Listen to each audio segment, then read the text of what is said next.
Bonjour mon ami. Aujourd'hui, une émission avec beaucoup de pop culture et encore plus de versets bibliques. Le thème, la Passion de Jésus. Première partie, de l'entrée triomphale au pseudo-procès. La vie apporte son lot de questions. La Bible te propose les réponses à tes questions. Curieux, sceptique ou encore passionné de la Bible? Moi, Patrick Corriveau, je répondrai à tes questions concernant le livre le plus détesté, le plus aimé, le plus célèbre de toute l'humanité. Voici le podcast La Bible, ce best-seller méconnu.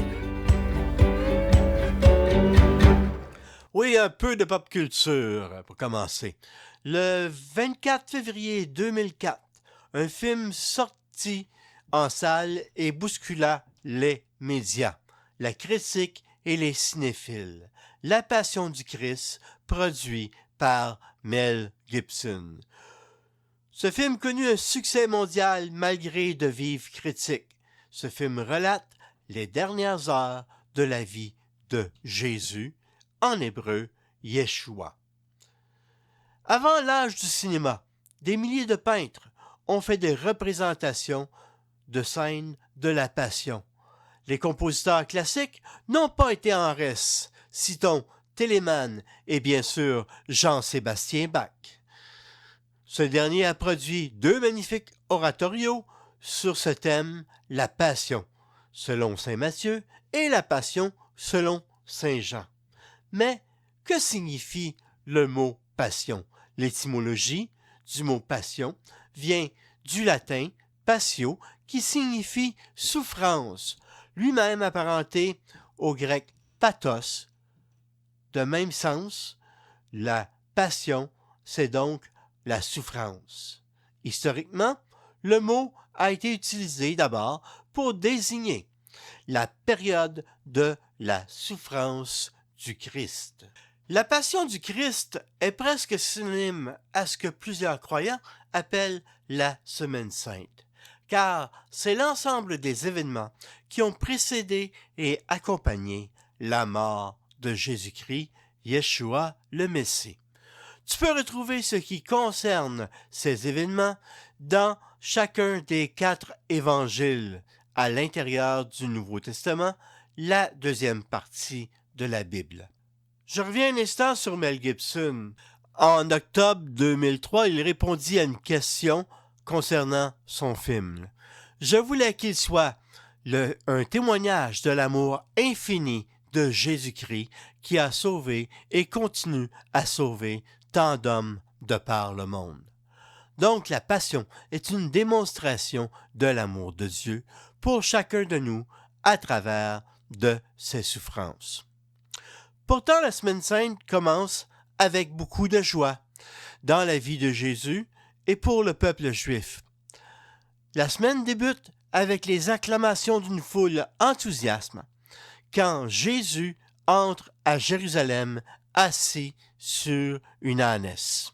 Premièrement, Jésus accomplit une prophétie qui se trouve dans Zacharie 9:9. Danse de toutes tes forces, ville de Sion. Oui, pousse des cris de joie, Jérusalem. Regarde, ton roi vient vers toi.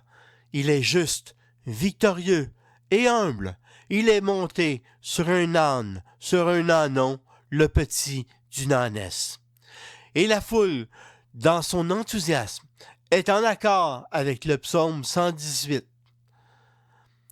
Gloire au Fils de David, verset qui se retrouve également dans la Bonne Nouvelle, l'Évangile selon Matthieu, chapitre 21, au verset 9.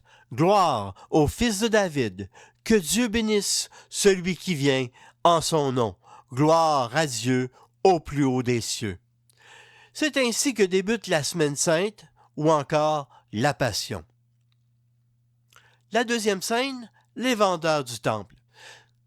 J'ignore si tu as déjà vu le film mettant en vedette Jean Gabin dans le rôle de Ponce Pilate, Golgotha, un film français de 1935, un film que j'écoute à chaque année. Le film débute justement avec l'arrivée de Jésus à Jérusalem. La scène suivante, tout comme dans la bonne nouvelle selon Matthieu, c'est Jésus qui chasse les vendeurs du temple à Jérusalem. Déjà que les pharisiens, les sadducéens et les scribes cherchaient à piéger Jésus, l'arrêt du commerce au temple leur semble pour plusieurs insupportable, ce qui renforça leur désir d'en finir avec Jésus. Charles Daniel-Elmer, auteur du livre « Connaître Dieu pour mieux le servir », nous explique. Mais, à peine entré à Jérusalem, Jésus chasse les vendeurs du temple à coups de chicotte. Son entrée triomphale et la purification du temple décident les chefs religieux à se débarrasser de Jésus. Ils complotent contre lui. Toujours dans la bonne nouvelle selon Matthieu, au chapitre 21, tu peux lire au verset 15. Les chefs des prêtres et les maîtres de la loi voient les choses étonnantes que Jésus vient de faire. Ils voient aussi les enfants qui crient dans le temple « Gloire au fils de David ». Alors, ils se mettent en colère. Comme je viens de le dire, à partir de ce moment, tout est fait en sorte d'en finir avec lui, avec Jésus. Les auteurs du livre La religion chrétienne des éditions Lefort décrivent ainsi la Passion. De la crèche au calvaire, ce qui signifie de la naissance à la crucifixion ou la mort de Jésus, Jésus a connu le sacrifice.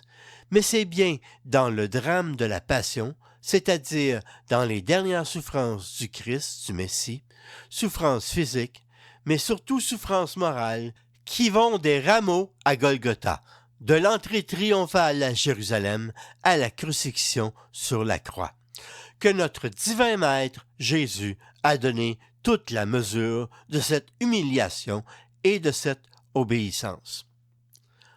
Quelques étapes avant la crucifixion. Il y a d'abord eu conjuration de la part du Sanhédrin. En d'autres mots, les chefs religieux qui siègent au sein du royaume religieux et civil ont pris la décision de prendre action et de condamner Jésus. On peut lire, toujours dans la bonne nouvelle selon Matthieu, chapitre 26, versets 3 à 5. Alors, les chefs des prêtres et les anciens du peuple se réunissent dans le palais de Caïphe, le grand prêtre. Ils décident d'arrêter Jésus en secret et de le faire mourir.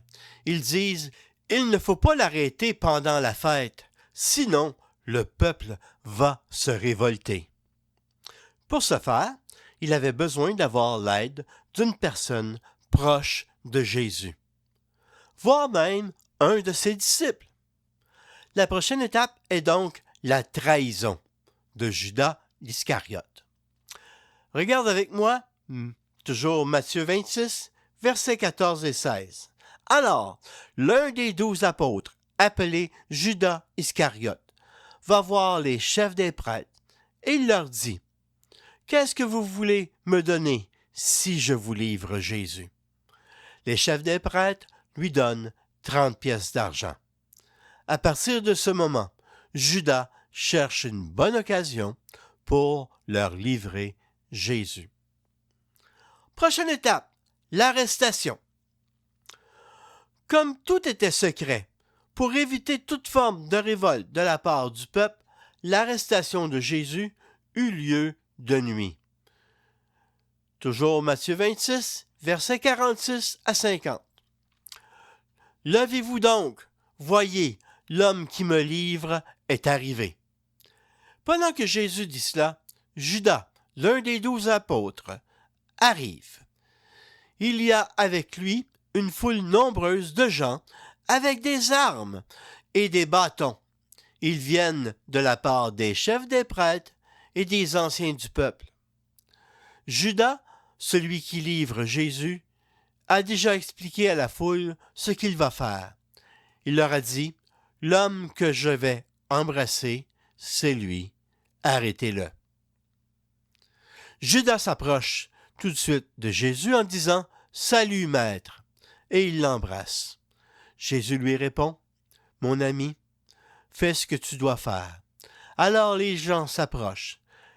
Ils mettent la main sur Jésus et ils l'arrêtent.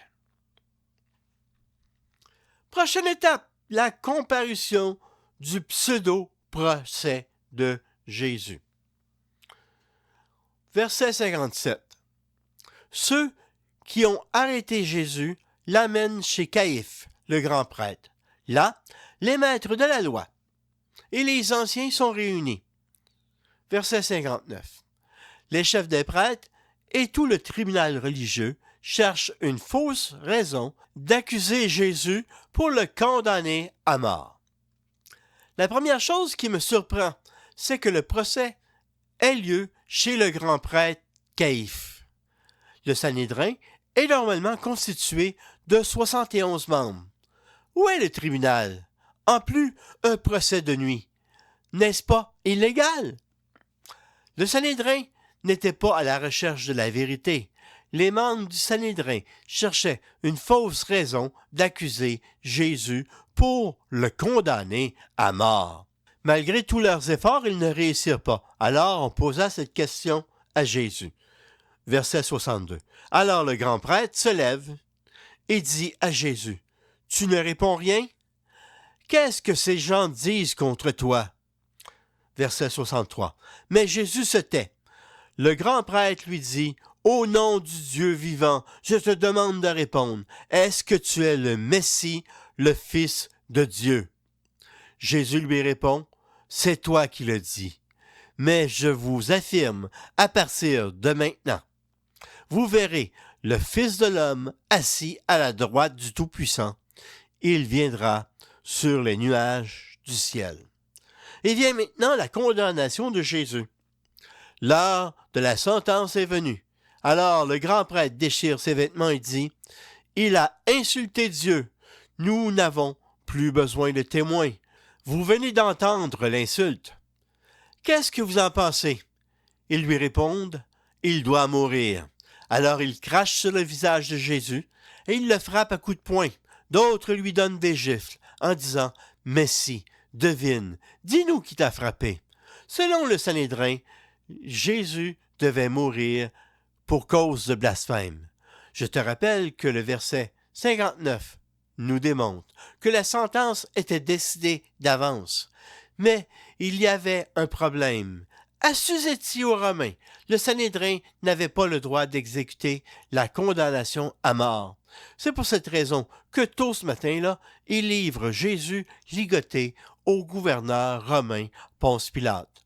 On peut dire qu'un deuxième procès a lieu, un procès politique où Pilate est juge et les chefs des prêtres et les anciens qui composent le Sanhédrin deviennent les accusateurs.